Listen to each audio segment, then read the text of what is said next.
Welcome to our series on our imagination. This is a short introduction to what to expect from our series on the imagination.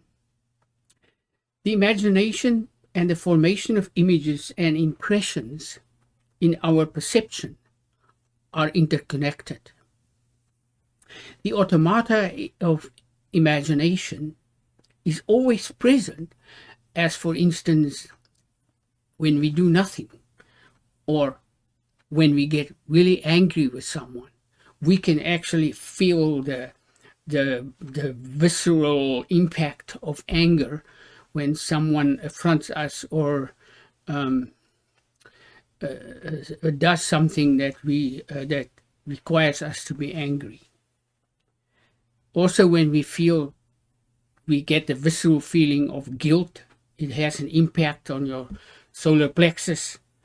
Or when we watch an interesting movie, there is nothing that's occurring without our imagination. It is one want to say with whatever one is passionate about, our imagination is involved there too. Such as, for instance, when we climb a dangerous mountain effortlessly, but we have to learn how to climb the mountain safely and how our body in space time reacts when we climb up a steep mountain cliff, or when we learn to fly an aeroplane. Imagination is involved there. Or when we ski, for example, on the water, we learn to watch where the skis cut the wave so that we can become good with skiing and become masterful skiers. Or when we see a ghost, for instance. You haven't seen a ghost before? Well, you're gonna run. It's there where I come from is plenty of ghost stories. Or imagination can be seen where there is, say for example, a chess master who's a master at playing chess. He instantly grasps which moves to make when he plays. Now this doesn't come like an overnight skill. He has to learn, and I see on the podcasts on the chess people how they learn. There's all these moves and they have to spend copious amounts of hours to learn all the moves, to be able to grasp all the patterns and instantly realize which move should be. It's a subtle assessment of a vast amount of data. Indeed, we might say nothing is excluded from our imagination, as we can see from this example.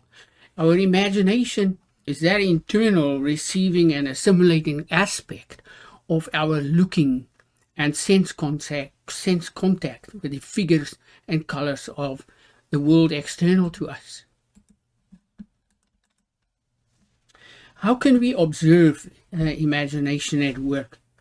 Well, in these instances, when there is a pianist that gives a flawless rendition of a concerto, or the composer like Mozart, for instance, who writes music for an orchestra, imagine the amount of learning that has to go into learn everything about the notes, and these people know every single instrument in an orchestra. Imagination at work can be seen in the work of poets, Blake, Eliot, Rain, many others, or in those people who can write a good book to relax with. A great deal of thought and learning goes into all of these productions.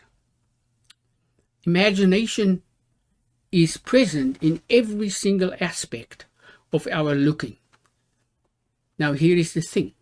Looking and formation, our intellect is formative and looking is formative of impressions and images.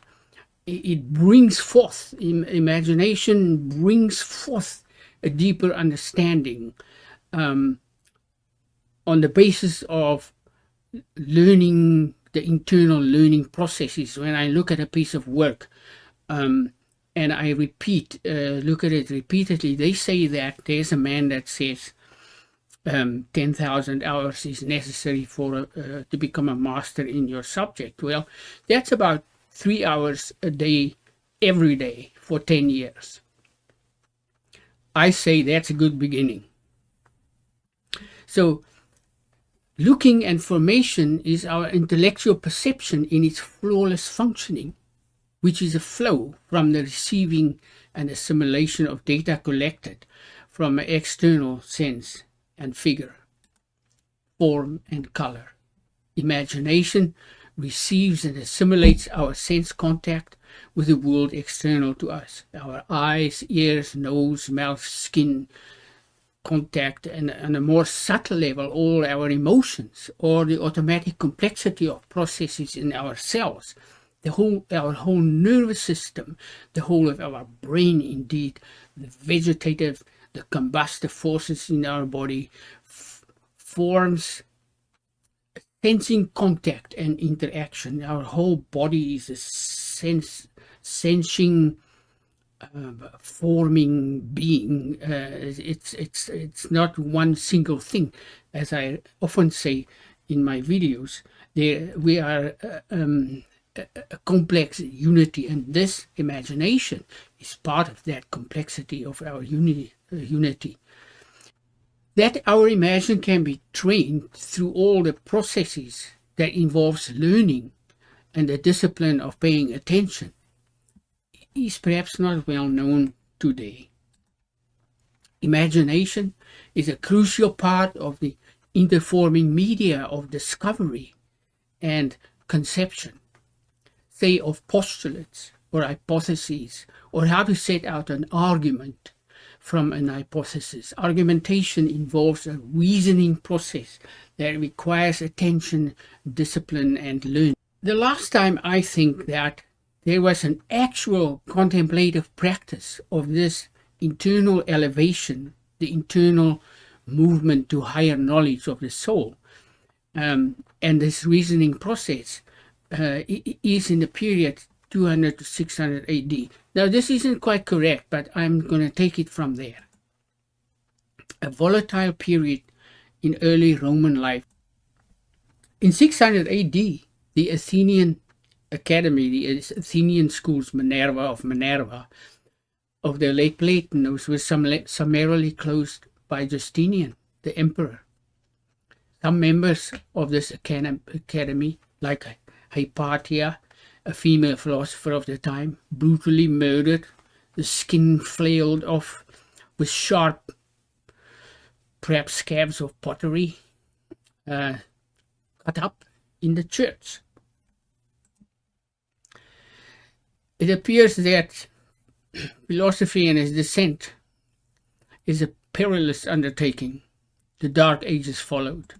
I'm not saying it's because of the closing of these schools, but the suppression of free intellectual inquiry and a free discourse about things that are different from our viewpoints and our sciences, the excision of everything that opposes the prevailing doctrine is a problem. Does that sound familiar to us too? You may find it of interest that one of the smartest observations of this period that I could find indicate that our imagination is involved in the intellectual formation of harmonics and form. This was in the 2nd century AD. It is indeed these works that we draw upon to treat of the function and operation of the lost psychology of our imagination, which is formative automata, which is the formative automata of their philosophical methods in the whole of this series. As for the structure of the series on the imagination, we introduce the subject of the imagination with the idea of mirrors, reflections on flowing water, such as, for instance, in this beautiful image in parts 1 and 2, for mirrors, reflection or imitation. Symmetry and asymmetry are very ancient images that denotes the formative psychological flow, the perpetually changing world forms and their psychological movement in the whole universe. As we go deeper into the series, there will be more depth to these views. In part 3, we provide 7 different views on the imagination. In part 4, we look at all the formal definitions in the imagination of the psychologists of this period. In part 5 through 10, we have provided a perspective of each of the major thinkers of this period and their weaving of the assimilative imagination with their reasoning processes and methods. It is best then to view the whole of our series as a minor argument on projective formation and the deep psychology of the imagination. We prepared all our presentations on a PowerPoint for the above reasons. We will stick closely to the script, and we recommend repeating views over time. We are planning interactive discussions and perhaps even a podcast on the subject in the very near future. We appreciate your subscriptions and views.